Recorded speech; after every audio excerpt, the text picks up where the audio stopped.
Hello అందరికీ welcome to my channel. ఈరోజు సొరకాయ గారెలు ఎలా చేయాలో చూసేద్దాం. సొరకాయ గారెల కోసం ముందుగా సొరకాయని తీసుకొని మంచిగా వాష్ చేసుకొని దాన్ని తురుముకోవాలి. నాకు వీడియో తీసే వాళ్ళు ఎవ్వరు లేరు, అందుకే నేను తురిమేది నేనేం చూపెట్టలేదు. ఇందులో పచ్చిమిర్చి, జీలకర్ర, ఎల్లిపాయ తీసుకొని కచ్చాపచ్చా దంచుకోవాలి. మరీ మెత్తగా కూడా కాదు.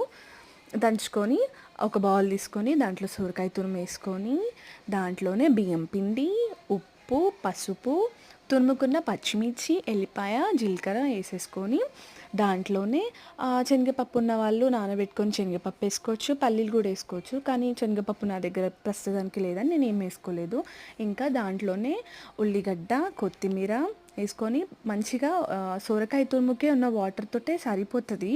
ఇంకా మనం వాటర్ వేసే అవసరం ఉండదు.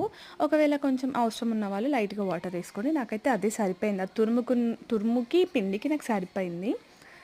మంచిగా కలుపుకొని ఒక ఆయిల్ కవర్ తీసుకొని మంచిగా దానిపైన గారెలు ఒత్తుకొని మధ్యలో హోల్ పెట్టుకొని, మరీ మెత్తగా కాదు, మరీ దొడ్డుగా కాదు,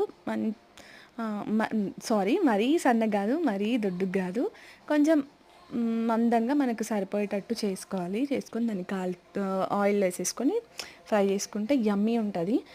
మరి కాల్చడం కూడా మరీ క్రంచీ కూడా కాల్చుకోదు.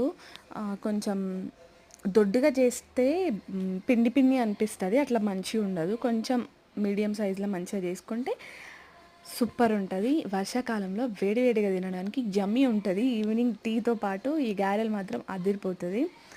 కొంచెం ఉల్లిపరుకు ఉన్న వాళ్ళు కూడా వేసుకోవచ్చు, మన దగ్గర ఉన్న వాటిని వేసుకొని తినచ్చు. కానీ టేస్ట్ మాత్రం సూపర్ ఉంటుంది. అందరు ట్రై చేయండి. Thank you for watching.